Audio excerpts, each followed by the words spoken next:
Alrighty. Some folks asked me some questions about homework number 3, and I thought I'd give you guys some of the guidance off of that in terms of exactly what you're supposed to be doing on this particular homework set. Now, hopefully these homework sets are becoming a little more commonplace, a little more polished in terms of your work, but the big question is on number 1 here. In this particular problem, I have given you that A, B, C, R, and S and T are integers, with R being greater than S, which is greater than T, which is greater than 1. If A is congruent to B mod R, and A is congruent to C mod S, and the GCD of R and S equals T, then we need to show that B is congruent to C mod T. Now, first off, let's slide this thing up. You guys can see this. What do I want to show? Now, this is my scrap sheet of paper, so I'll never see this stuff, but the idea here is I want to show that B is congruent to C mod T. This means by definition congruence, this is important, by definition of congruence modulo T, that T divides B minus C. Remember, we're never supposed to use symbolism like divides in an actual proof. That you do have to write up the word divides as in classic paragraph form and stuff, but this is what we want to show. And then from that, by definition of divides, we need to show that B minus C is equal to T times, and we're going to have to figure out some integer. We've got to figure out what that integer is going to be. So that's what I want to show. I want an equation. This is the goal of getting B minus C is equal to T times somebody. Well, what's given? Well, up here you're given that A is congruent to B mod R. This means by definition of congruence modulo R is that we've got here R divides A minus B, and we are given that A is congruent to C mod S, so this will imply by definition of congruence modulo S, S divides A minus C. You'll notice that I went out of my way to talk about by definition congruence modulo R, by definition congruence modulo S, and we're going to have to talk about by definition congruence modulo T. You see, R, S, and T are actually different integers here. So every time you're modding out by something or other, it creates a completely different equivalence class. So, with that being said, you have to actually use the definition congruence modulo R or modulo S. Because a lot of students ask me in their emails about, well, can't I just say by definition congruence that we get this? No. The definition congruence, there's so many different types of congruence classes out there that, sorry, but definition congruence doesn't work because you're modding out by different guys, modulo R, modulo S, so you are going to have to write these guys differently. And therefore, you can group these guys together by definition of divides. So I kind of group this down here. By definition of divides,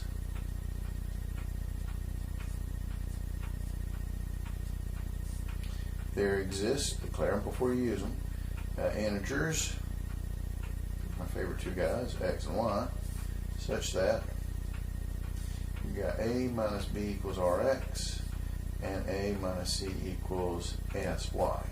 Get your equations. Now you're trying to create an equation with B minus C in it. So how am I going to get B minus C? You've got to subtract it the right way. So if I do this, if I take A minus C and subtract off the A minus B, that's going to be equal to, I'm creating an equation by subtraction here, of A minus C was SY minus RX. And so this is by subtraction.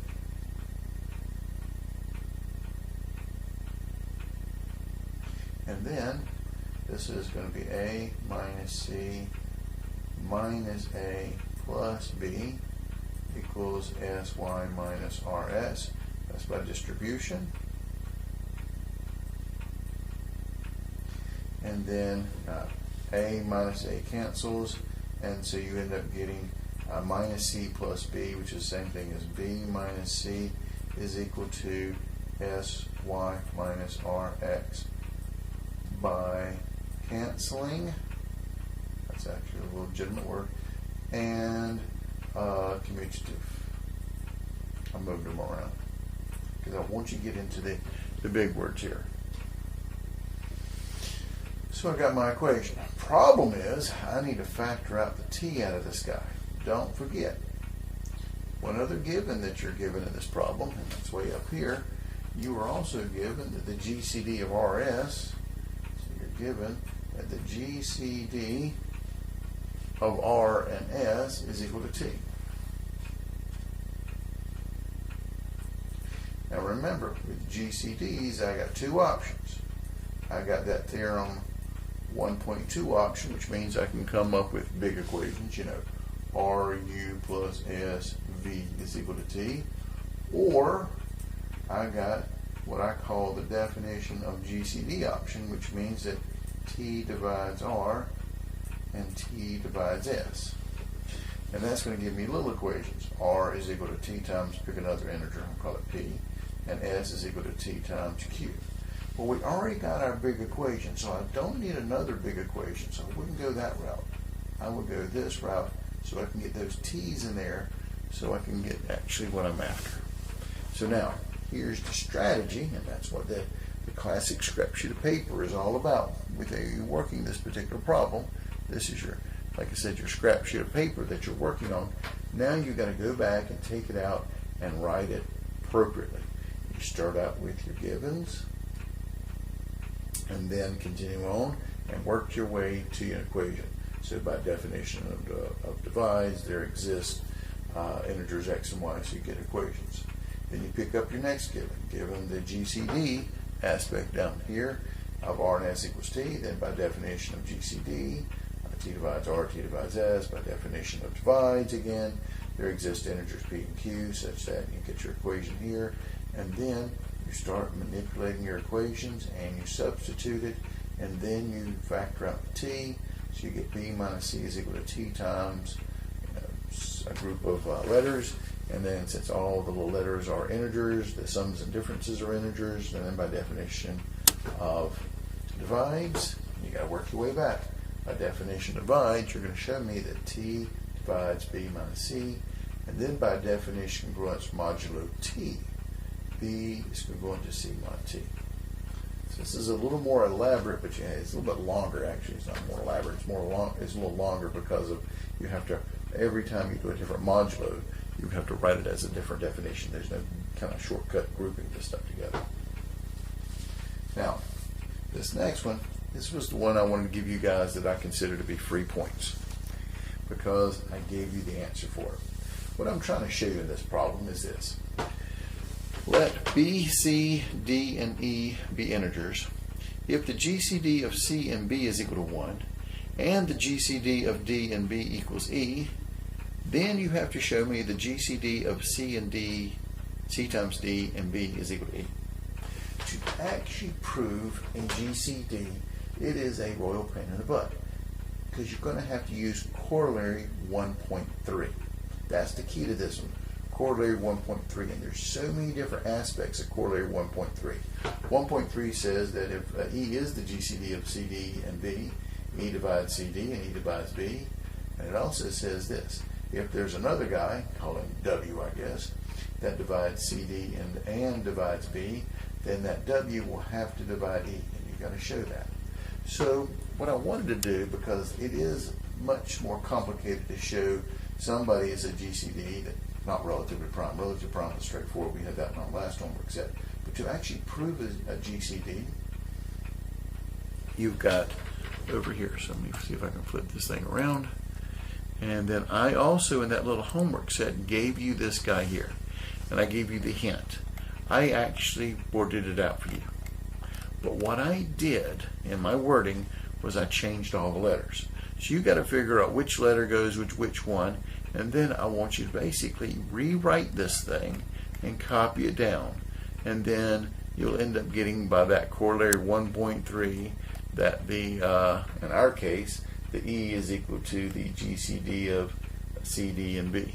So here is the answer, but you're going to have to play the puzzle part of putting it together and actually writing it up. But it is a much longer proof. But I'm not, and again, getting you prepared for your next test and stuff, I'm not going to make you prove somebody is a GCD, because it actually is several parts here. You got, you're quoting corollary 1.3, and 1.3 has 3 different parts you have to satisfy. So I kind of wanted you to understand the concept by going over this, but all you got to do is just make sure you kind of match up the right letter and then word it accordingly. And by rewriting this thing, hopefully you'll see the elaborateness of actually proving a GCD. Okay.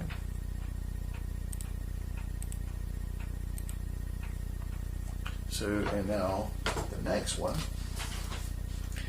is this. Now this is that solving equation stuff here. And I think most people are pretty straightforward in this. My helpful hint, and I even wrote up here as the hint, is you may want to write out the classic multiplication tables for Z6 and the multiplication tables for Z7. So write those things out because they're going to help you out here. So you're going to do classic algebra.